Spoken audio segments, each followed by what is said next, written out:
Kjære alle sammen, velkommen til Universitetet i Oslo og Universitetets aula, kanskje Norges vakreste sal. Jeg prorektor ved Universitetet i Oslo og heter Åse Gornitska. Og formidling, det ligger i kjernen av det som universitetets, det vi kan kalle pakt med samfunnet. Formidling og forskning foregår i mange format og i mange ulike typer rom. Og byggene rundt universitetsplassen vår kjernen for formidling i sentrum av Oslo. Og aulaen og gamle festsal på andre siden her, det har hatt lange tradisjoner for formidling og debatt. Og da vi åpnet Domus biblioteka som ligger cirka der, så i 2022 så var det for å skape enda en scene, helt konkret, her i sentrum for gode dialoger, utfordrende diskusjoner, debatter om de store spørsmålene i vår tid. Og jeg vet, trappen opp her kanskje litt bratt, men her skal det fysisk sett, men her skal dette skal være steder som rett tilgjengelige, med høyde under taket og lave terskler. Formidling ikke alltid hyggelig og gemyttlig. All forskningsformidling kan ikke være i format fysikk på roterommet for de av oss som har opplevd monopol-TVets tidsalder. Og det skal det heller ikke være. Noen ganger vi nødt til å utforske dilemmaer, utfordre etablerte perspektiver, rett og slett berøre det vanskelige. Det forskningens rolle å alltid bevege seg mellom det å stille nye spørsmål, kritisk reflektere og gå motstrøms for å bringe fram ny kunnskap og nye bidrag til løsninger på utfordringer som vi står overfor som samfunn. Og vi har gjort dette blant annet gjennom en arrangementsserie som heter Ubehagelige samtaler. Og i begynnelsen av denne måneden så tok vi diskusjonen for eksempel om UiOs historiske rolle i fornorskningen av samene og andre nasjonale minoriteter. Og hvordan vi kan ta lærdom fra den gangen videre inn i vårt daglige virke. Og formidling også krevende for den enkelte forsker som har trådt inn i et landskap preget av konflikt og kontrovers. Vi kan og må tåle at debatter tydelige, men vi ser en sterkere strøm av trusler og hatytringer mot forskere som deltar i det offentlige ordskiftet. Forskere kan risikere å trekke seg tilbake, og det bekymringsfullt. Men det kan ikke føre til at vi unnlater at de kunnskapsbaserte diskusjonene, og at vi fremdeles har de. Nettopp diskusjonen og samtalen det sentrale her. Det ikke alltid passende med forskningsformidling som kun monolog. Vi trenger flere stemmer og saklige argumenter, ulike perspektiv, selv på tema som traumatiske, polariserte og griper rett inn i brennhete globale og lokale politiske dagsordener. Og i dag så markerer vi åpningen av Holocaust-arrangementsserien i skyggen av krigen, som Senter for studier av holocaust og livssynsminoriteter har utviklet. Og vi ved Universitetet i Oslo setter veldig stor pris på samarbeidet med HL-senteret. Og med det så gir jeg ordet videre til senterets direktør, Jan Heiret. Takk. Hvor går grensen mellom Israelkritikk og antisemittisme? Minnet om holocaust og kampen for menneskerettigheter to sider av samme sak? Hva utfordringen ved å bruke begrepet folkemord om en pågående konflikt? Dette de vanskelige, og kall det gjerne ubehagelige spørsmålene som vi sammen med Universitetet i Oslo vil løfte fram i denne forelesningsserien. Hamas angrepet 7.02.2023 og Israels etterfølgende krigføring i Gaza har utløst en omfattende og polarisert debatt nettopp om forståelsen av antisemittisme, om folkemordbegrepet og holocaustminnet. Ulike definisjoner av antisemittisme og politiske konsekvenser av disse blir diskutert. Folkemordbegrepet alltid kontroversielt i de konfliktene det bringes på bane. Og vi ser en økende spenning mellom ulike syn på holocaustminnets plass i kampen mot antisemittisme og rasisme. Som et holocaust og et menneskerettighetssenter disse temaene i HL-senterets kjernefelt. Her har vi både forskerkompetanse og et formidlingsansvar til offentligheten. Samtidig vil jeg ikke legge skjul på at disse temaene også utfordrende for oss som jobber på HL-senteret. Vi forsøker etter beste evne å drive forskningsformidling på en måte som får fram kunnskap og nyanserer forestillinger som polariserer debatten. Og vi forsøker å bidra til at den offentlige samtalen om disse temaene kan dempe og ikke eskalere konfliktnivået. Vi driver også hver dag holdningsskapende arbeid for å bekjempe alle former for rasisme, og vi forsøker å bidra til at samtalene i norske klasserom kan ivareta alle elever, uansett bakgrunn. Ofte lykkes vi, men som dere kanskje har sett av diverse medieoppslag de siste ukene, så lykkes vi ikke alltid. Og jeg har lært såpass mye i det første året som direktør ved HL-senteret, at jeg kanskje allerede nå har brukt ord og uttrykk som mange av dere oppfatter som partiske eller til og med provoserende. Og i skyggen av krigen har vi også sett en foruroligende økning av antisemittisme i Norge. Og vi vet at for eksempel kritikk av den israelske statens krigføring kan nøre opp under antisemittisme, selv når kritikken er såkalt legitim, det vil si når kritikken i seg selv ikke kan karakteriseres som antisemittisk. Likevel, eller nettopp derfor, må vi gå inn i disse temaene som har fått en så stor plass i det offentlige ordskiftet. Måten vi snakker på betyr noe, og vi har en tro på og et håp om at kunnskapsbaserte samtaler kan føre oss nærmere, om en ikke enighet, så i hvert fall en større forståelse, og forhåpentligvis gjøre oss klokere. Gjennom samarbeidet med universitetet ønsker vi derfor at norske og internasjonale eksperter skal nå et bredt publikum. Vårt mål er altså å utdype og nyansere forståelsen av disse konfliktfylte spørsmålene på en måte som igjen forhåpentligvis er kunnskapsfremmende og bidrar til konstruktiv og sivilisert samtale. Og da vil jeg gjerne introdusere Claudia Lenz, forsker ved HL-senteret, som vil lede oss gjennom dagens program.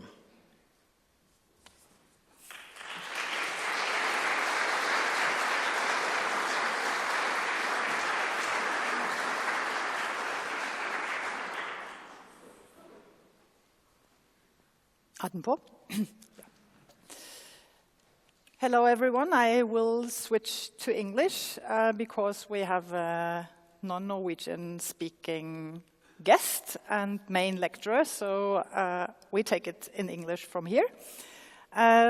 My name is Claudia Lenz. I'm a professor in social science at MF Norwegian School of Theology, Religion and Society, and I'm a researcher at the Holocaust Center.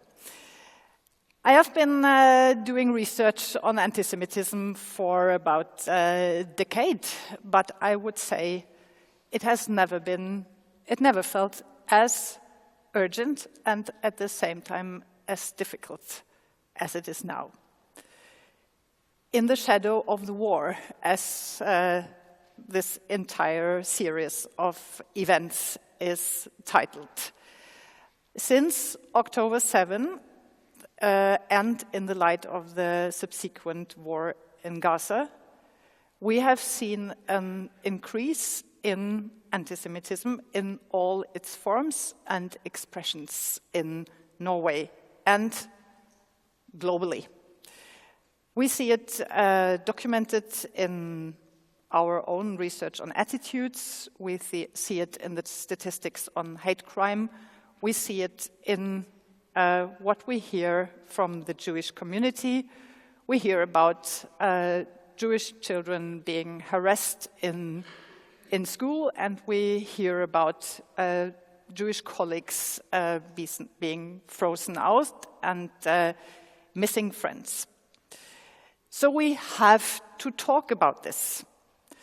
At the same time, the war is going on. It has been creating moral outrage. It has been creating feelings of helplessness. It has created trauma. So between different experiences of trauma, frustration, helplessness, there is an emerging gap. How can we talk about things? How can we express criticism, political criticism, legitimate criticism, without just accepting antisemitism as in form of open hatred or in more subtle ways as a kind of collateral damage. We can't. But the conversation about this has become very difficult. It seems that what we see in social media, the phenomenon of echo chambers, people not relating to each other's sense of reality or arguments anymore, has become a very mode of the public discussion. So what we hope with this entire series and with today's event is to create an arena, a floor, where people which might not agree on everything still can enter a reflective and respectful and a conversation which listens and takes as a starting point that our counterparts might have a valid point of view or argument. We have a main speaker and we have a panel which makes me very optimistic that we will succeed in that difficult but necessary exercise. Our main speaker is a guest from Germany. It's Uffa Jensen, who is a historian in modern history and serves as the deputy director at the Center for Research in Antisemitism at the Technical University of Berlin. In 2017, he received the Heisenberg Professorship from the German Research Foundation, and he's also the ombudsperson for antisemitism at the Technical University. I also introduce the panelists at once so that we are done with the introduction, and after Uffa's talk we just proceed to the panel discussion. So the first panelist here is our own Holocaust Center's own Vibeke Mu, who is a senior researcher at the Holocaust Center. She has a PhD in religious studies, and she has conducted really extended research on contemporary antisemitism in Norway, especially in her function first as a member of the research group and then as the lead researcher of the population service on attitudes towards Jews and Muslims in Norway, which the Holocaust Center now has conducted in 4 rounds. Next, I'm happy to welcome Johannes Due-Enstad. He holds a PhD in history from the University of Oslo and works at the Institute of Social Research here in Oslo. He has an interest in antisemitism and right-wing extremism, and he has also, very relevant for our talk here, been involved in research on Jewish experiences post-October 7. Last but not least, I welcome Olav Elgvin, who I really think deserves an applause because at 3 o'clock he still says that he won't make it because he was sick, so now he really made it. Thank you very much for really doing that effort. He's a senior researcher at the FAFO Institute for Social Research, has a PhD in social science, and he has done extensive research on Islamophobia and other forms of prejudice. So, by that, I just want to give the floor to Uffa Jensen. He has about 30 minutes talk. After that, we will have the panel debate, and there will be a possibility for you not to ask questions here in the plenary. It's too big a group to handle, but there will be a QR code shown, so you can use your mobile and send questions to us. There will be a person handing me papers with these questions, and we will include them into the panel debate. So, Uffa, the floor is yours. Thank you.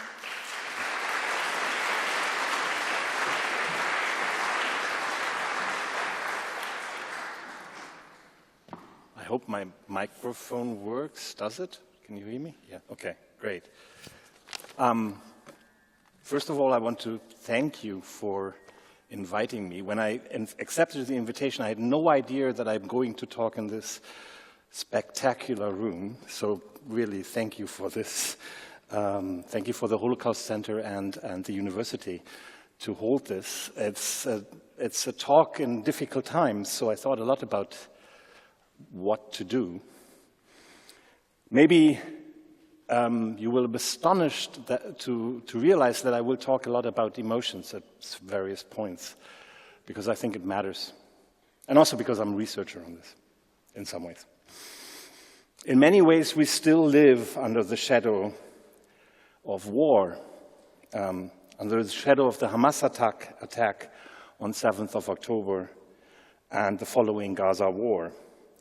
Both led to an unforeseeable loss of civilian lives and new levels of cruelty, even in the already dramatic conflict between Israelis and Palestinians. This conflict has lasted already for over 100 years, and there seems to be no end to the level of civilian lives lost and the level of cruelty. But it also concerns us in European societies, I think, maybe even to a new degree, because of our diversity and the diverse backgrounds people have in our societies. May they be Jewish, may they be Palestinian or Arab. There are heightened levels of conflicts between Jewish and migrant or Muslim populations in many European societies. We should not, though, I think, forget certain facts. From the very beginning, this conflict has tended to put civilian lives in harm's way on both sides for a long time, since it's a conflict essentially about the right to live in a specific place. And it includes almost necessarily the need to deny the other person's right to live in this space. It's a conflict that tends to aim at civilians, I think, in ways that wars do not necessarily always do. The Israeli-Palestinian conflict also has a tendency to involve other countries far beyond the Middle East, where it is situated. And this is also from the beginning. I realized this only recently in some ways, when I looked at the history of it. In some ways, this war has always, or this conflict has always involved the Jewish as well as the Arab population and diaspora in other countries, and included them in the conflict. So the conflict was always bigger than the area in which it takes place. So there is a tendency for globalization, and I think, so it's not that new in some ways when we realize today how affected we are by the conflict. So previous rounds of the confrontation, especially in Gaza in 2014, for example, have also had consequences on European streets in forms of demonstrations and confrontations. But I do believe that the level of cruelty in this round, intensified by live videos and instant social media coverage, has put European societies, and of course also the conflict partners, so to speak, under enormous stress. In this cruel situation, it is difficult, even impossible for many to see the pain of others, especially since we are constantly asked by others and by our own consciousness to take sides, to express our solidarity and to consider one kind of pain and possibly not the other. But European societies are not just bystanders or observants of the conflict. They also struggle to confront themselves forms of hatred, forms of racism, forms of anti-Semitism that are deeply rooted in our societies. So the Israeli-Palestinian conflict doesn't help when it meets this kind of already conflict-ridden situation in European societies. It aggravates and intensifies inner European conflicts as well.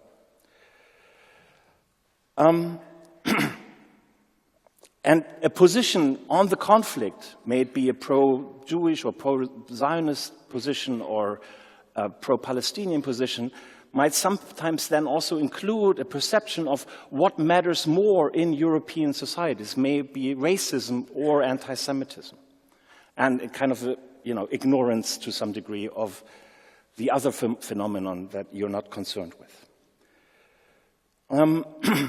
It becomes harder, if not outright meaningless or difficult, to stand against all forms of discrimination, hatred, and violence. This is one of the consequences, I think, of the situation for European societies, and maybe even more broadly, also for Western societies. I'm a scholar of anti-Semitism, and I've been working on this for a long time.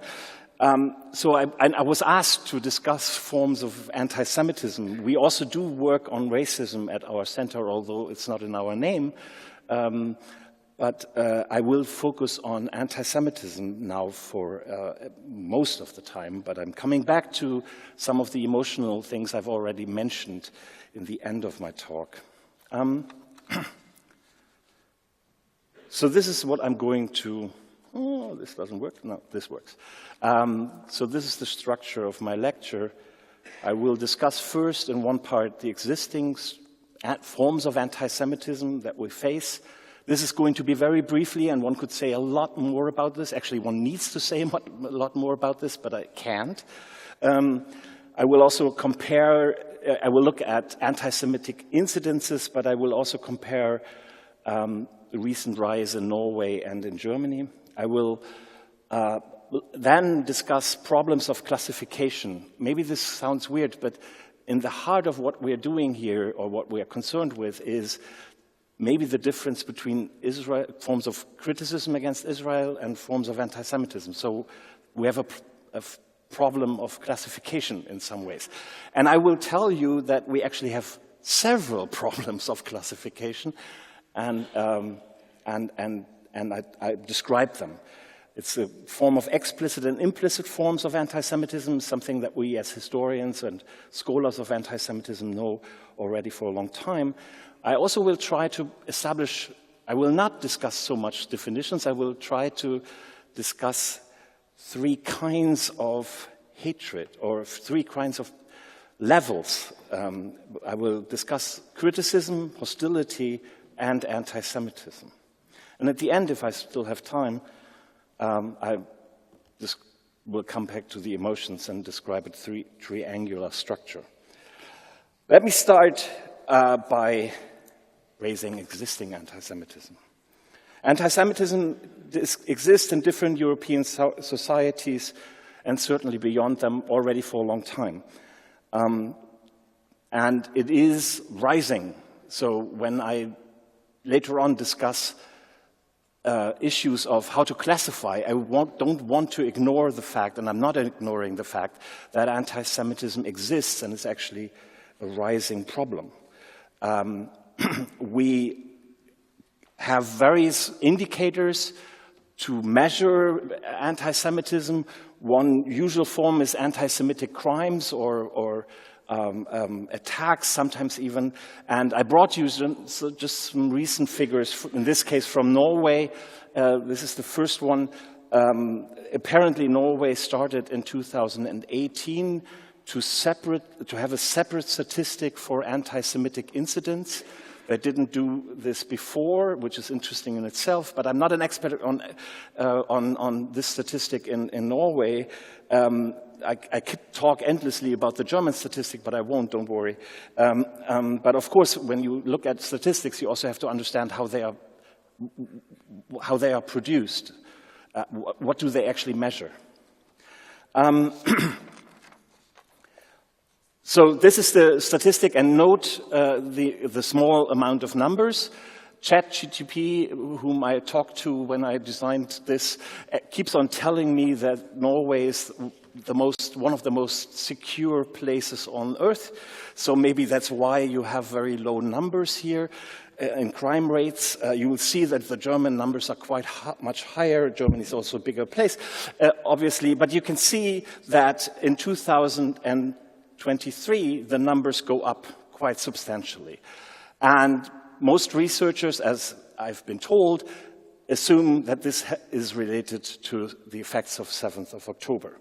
And when we look at the German rate, the scale or the line looks pretty similar, with the obvious exception that the numbers are much higher.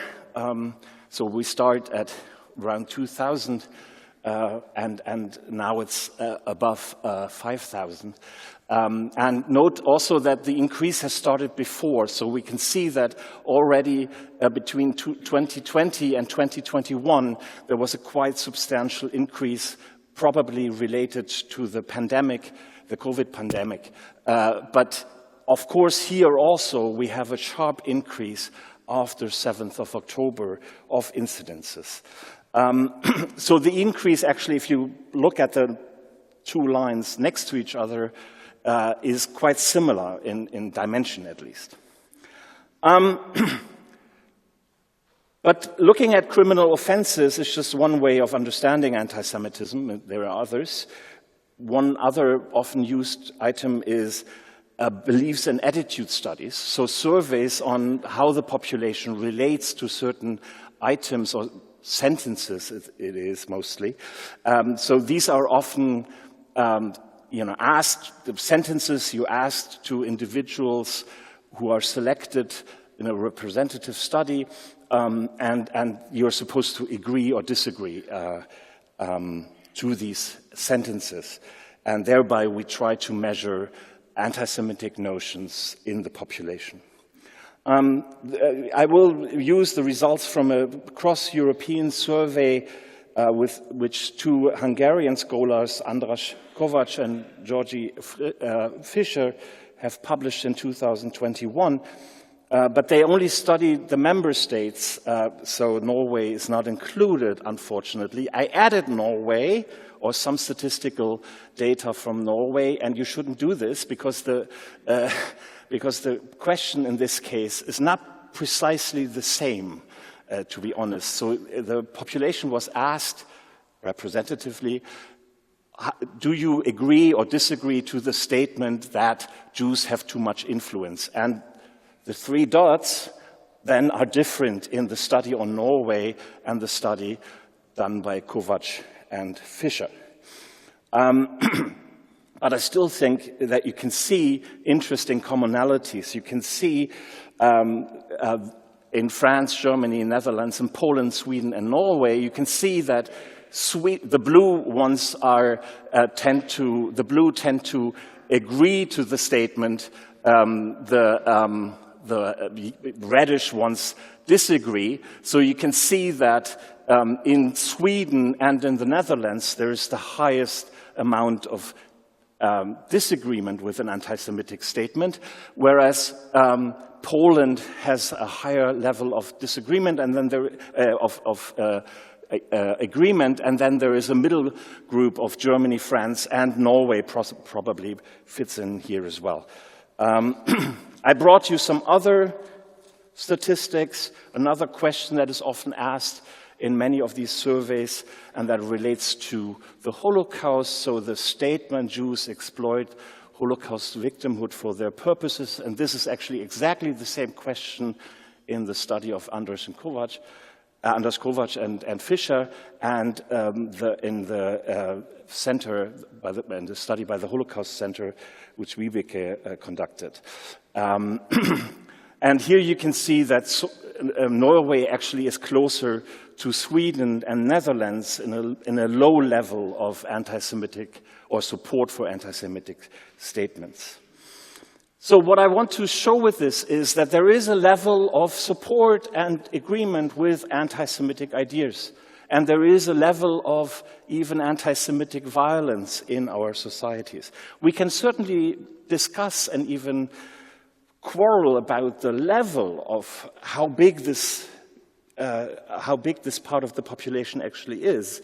And it probably is meaningless to distinguish between different countries. But it is there. So in my next part now, I will look at problems of classification. Remind you, I was trying to make the point that anti-Semitism exists nevertheless, even if now we enter the terrain of making distinctions between certain incidences. One of the persistent questions in our debate is, of course, is a particular incident really anti-Semitic? Is this statement anti-Semitic or not? Is this a statement that is just critical of Israel, or is it a statement that crosses the boundary towards anti-Semitism? Is it anti-Semitic, or is this a mere accusation? This is particularly problematic in many ways, because most European societies, at least until the very recent years, you are hard-pressed to find real confessing anti-Semites. You know, before 1945, most anti-Semites would have said, yeah, of course, I'm an anti-Semite, I don't like Jews, period. After the Holocaust, you have, in many different countries, the perception that people are saying, no, I'm not an anti-Semite. As most people say, they're not racist, right? But we know that some of them nevertheless respond and have certain anti-Semitic ideas. But that's a problem, right? One historian already in 1979, Bernd Marin, for Austria said that there is an anti-Semitism without anti-Semites. And it's good to have this in mind, because you cannot simply ask people very often. They will deny. Even right-wing radicals in Germany these days deny that they're anti-Semites, which they are, mostly. So anti-Semitism can also be communicated indirectly, implicitly. I want to make this, my first problems of classification is about this. So explicit forms and implicit forms of anti-Semitism. And can we really show this? I think we can, but it's a problem. It's an issue that we need to face. So implicit and explicit forms. Let's start with the explicit form. These are usually easy. They include clear references, so they're nasty, they're hostile, but they include clear references to either Jewish individuals, Jews in general, or Jewish institutions. And of course, they have a hostile nature. You can positively relate to them. It might be problematic as well, but that's a different category. So let's stick with hostile, negative accusations and statements. So these are then, these are explicit forms. Implicit forms allude to anti-Semitic notions or anti-Semitic phrases or anti-Semitic knowledge without referring to Jews or Jewish institutions. Here we have, for example, really at this point of time in our contemporary world, the use of code words. Code words that specific audience can identify as anti-Semitic. And I'm not sure, I don't know how much you know about this, but I probably could have asked several of you before this talk, what do you think about New World Order? And most people would say, well, I don't know what that is, but who cares? But, you know, we as researchers know that in a specific context, mostly on social media, it's a clear indicator of an anti-Semitic conspiracy theory. And it doesn't have any reference to Jews at all. It doesn't need that. People can identify it because they know what the words are used for. Or take the word East Coast elites, referring to American East Coast. No reference directly to Jews, but in a certain setting, people use this in an anti-Semitic way, and others understand the anti-Semitic reference. So implicit forms. Like a very nasty comment, actually, that I just read a few weeks ago, refers to very important for many anti-Semites, very important person, George Soros. He's a philanthropist, a US-American philanthropist, and is often attacked as the guy, the Jewish guy behind a conspiracy, a worldwide conspiracy. And you find a comment online where somebody says, and I'm sorry, this is nasty, someone needs to give Soros a shower. On the face of it, okay, it refers to a Jewish person, but, you know, what's the nastiness in this? When you think about shower, think about a gas chamber. That's the illusion that is used here. And it's not that I think this. Online people who read this and comment on this understand it often themselves. I could give you more details like this, more comments from right-wing communication, but also left-wing communication. Soros is a person that figures on many, many different sites and online media. We could also probably discuss complicated forms that you're mostly interested in, I assume, of implicit communication that we can identify, for example, about the Israeli-Palestinian conflict, that we can identify or possibly can identify as anti-Semitic. Let's take the example of genocide. We can already have a discussion if it's legitimate to say that the Gaza war amounts to a genocide. There is a debate about this. I'm not going to go into it. Maybe later on we will refer back to this. Some people say that this already includes a demonization of Israel, to use the word. Often people who use the word genocide refer to the murdered children, you know, as one reason why they want to call it a genocide. In a very aggressive language even. One could say, on the other hand, one could say that this is a demonization. On the other hand, one could say, well, it's true, isn't it? I mean, children were murdered. So, and that's often what Jews are hearing when you say this. But whatever your opinion about this is, an indicator where it gets clearly anti-Semitic is if somebody would then use stereotypical language. For example, if somebody uses words like bloodthirsty. In itself also maybe not problematic, but it alludes to an anti-Semitic stereotype and history of blood libel accusations against Jews. And then for Jews, and I would agree with them to some degree, this becomes problematic and anti-Semitic.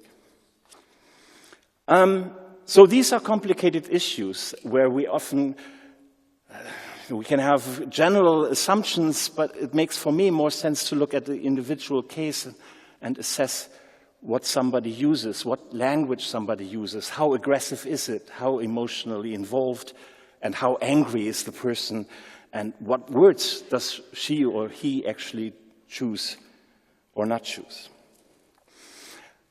There's another way of classification problem, I would say.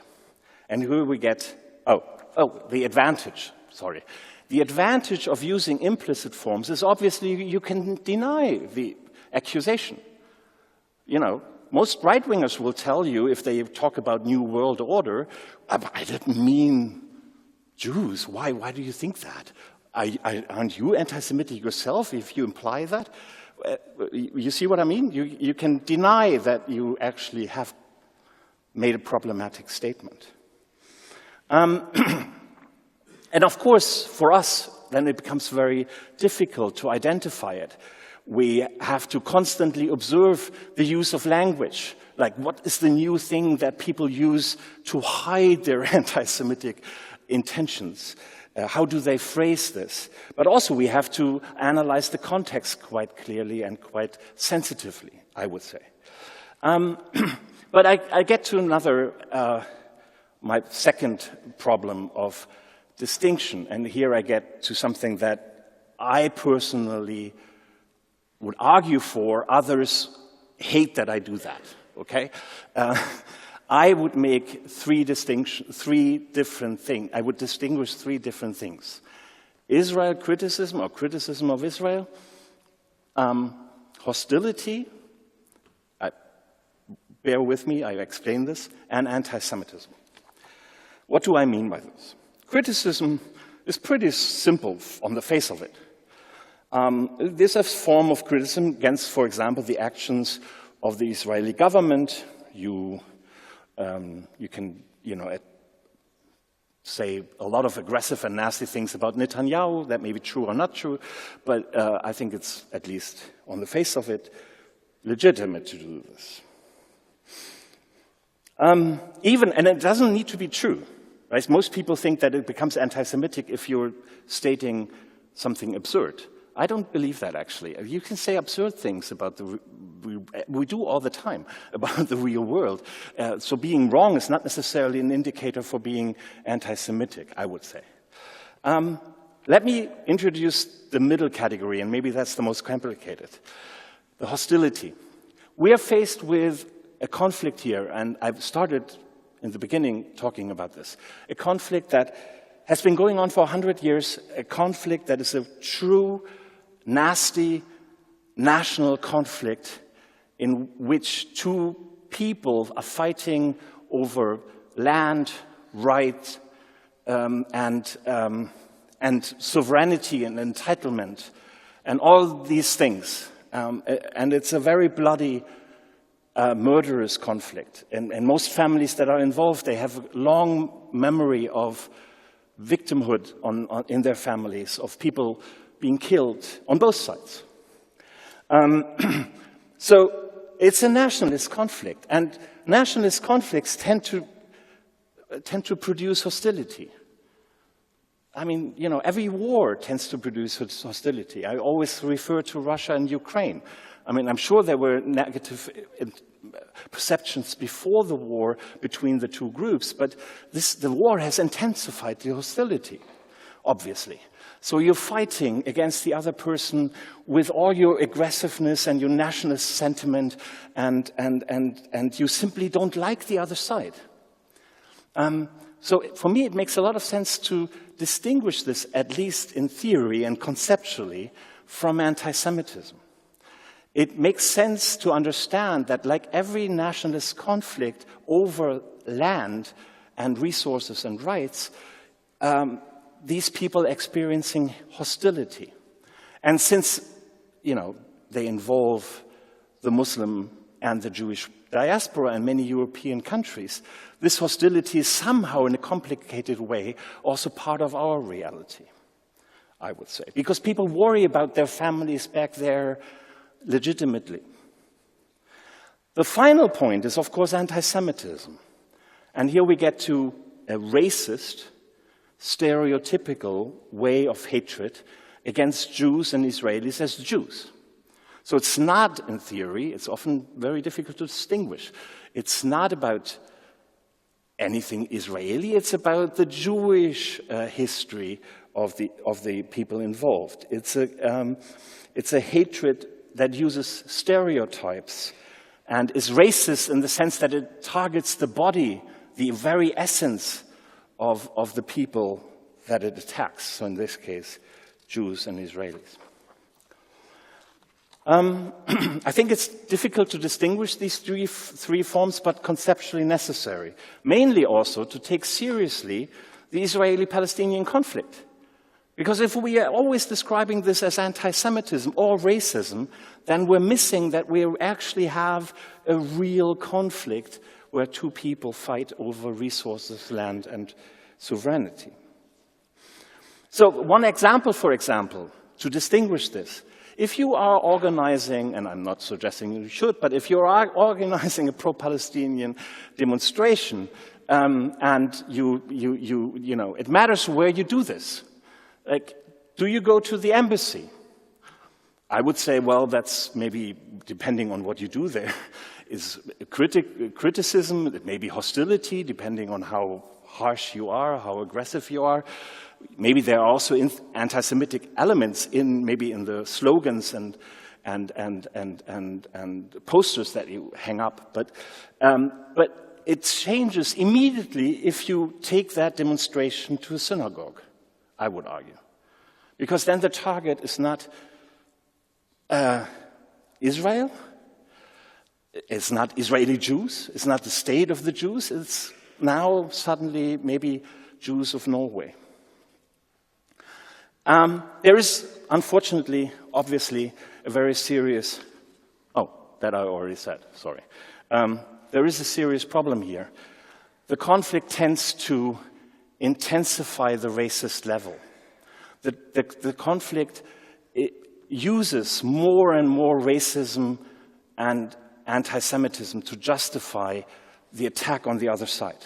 So I see this in various forms. The conflict in the 70s and 80s looked very different for me. There wasn't much of use of anti-Semitism. There wasn't much of use of racism. But today, the groups in the conflict use this. So it becomes much harder for us to even distinguish and more problematic. That was a lot already, I know, but I have one final point, one final distinction, or not distinction, a thought maybe. That brings us closer to our situation after the 7th of October. I want to share with you some observations that I had as a historian of emotions. I worked on the history of emotions in other projects, but increasingly also thought about anti-Semitism as something that is very emotional in the end, very, very much based on aggressiveness, on hatred, on other emotions as well. So it makes sense, I think, to understand or to try to understand the situation for the groups involved in the conflict. And that's not just Jews and Palestinians or Arabs, but also us, I would argue. But I start with Jews. For Jews, the attack of Hamas re-traumatized, one could say, the Israeli nation, but also Jews in other parts, because it reminded everybody of the Holocaust. And if you look at the Israeli public scene and how this is discussed, you see references to the Holocaust all over the place, just as a fact. I'm not even explaining it, as a fact. That's the structure from which you try to understand what is going on. It is often said that the Hamas attack was the most vicious attack since the Holocaust. And there's also something else that maybe I think is helpful for us as in Europe to understand. The emotional centrality of Israel. Maybe that's problematic for some of you, and I don't know. But look, we are living in the societies, I don't know about Norway, but Germany certainly, where, well, should I call them fascists? But, right-wing extreme groups are on the rise. And they're very close to getting power in various German states. And that's the same in Hungary. They already have power in Hungary. They're very close in Austria. They're very close in various places. As a Jew, you worry about this, as you probably do if you're a Palestinian, Arab, or any kind of migrant person with a migrant background.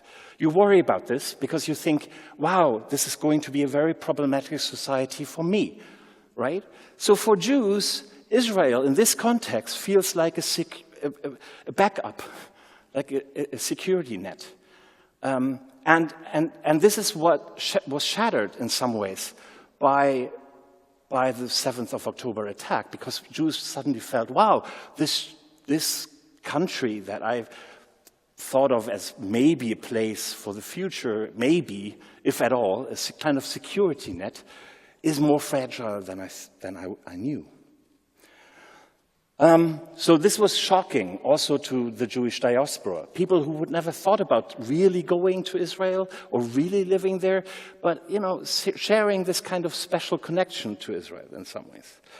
And the language, Holocaust memory seems competing with the use of genocide. So for Jews, if somebody says this is a genocide, you feel like, oh, my Holocaust is diminished, or the fact that my family survived the Holocaust is diminished. And maybe there's even a competition going on here. They want to take the genocide label away from me, right? I'm not saying that this makes necessarily sense, but on the emotional level, I think one can try to at least empathize with it. But of course, there is also a lot going on the Palestinian and Muslim side, and actually in some interestingly related way. Shock for the attack on Gaza and what is still going on. Think about Trump's new video that you may have watched recently. The shock of the murderous attack on Gaza renews the trauma of the Nakba, the expulsion of Palestinians from today's territory of Israel. And this structures Palestinian talks about this. It structures how they understand what is going on. And many Palestinians have told me, we don't think that the Nakba is over. It's still going on. And here is Trump developing real estate fantasies for Gaza. So that's also traumatizing and re-traumatizing in many ways. And there is even more to this. There is a layer of hatred against, or criticism, I would say hatred actually, against the Western European forces, because they seem to have they have supported the establishment of the Israeli state from the Palestinian perspective. And they see it as another thing that the West does to them. So also, for them, genocide, the word genocide, relates to these experiences of expulsion. Expulsion is one criteria of genocide. So constant renewal of the worst nightmares for Palestinians, and many Arabs sympathize with this. But there's a third group that we usually don't talk about, and I want to nevertheless. All non-related other Europeans, if that is a category. We often don't include ourselves in this. We often perceive, I'm not Jewish, I'm not migrant, so I talk about this we, ethnically German, whatever you are. We, as seemingly uninvolved people, we are very involved. We often portray ourselves as objective in the sense that, oh, there are these two weird people fighting in the Middle East. I don't understand why, but that's certainly wrong, and we here are neutral and rational, etc.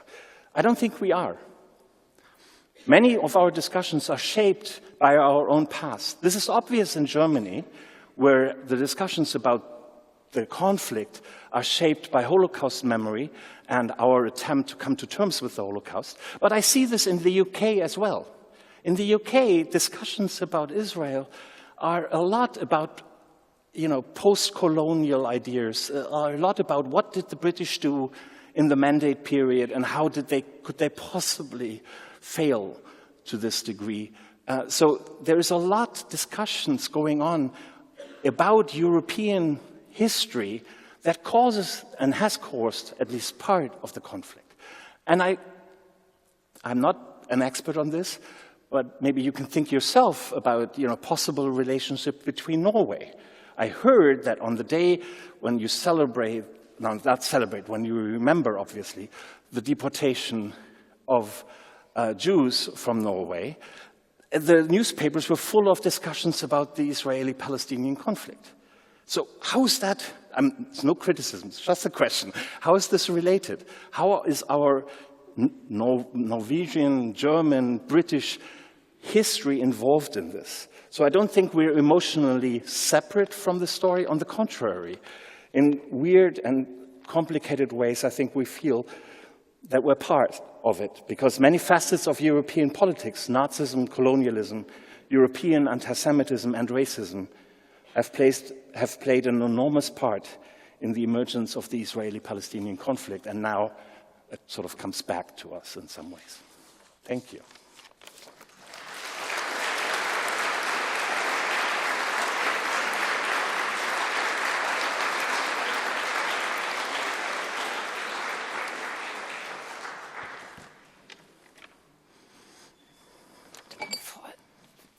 Pen?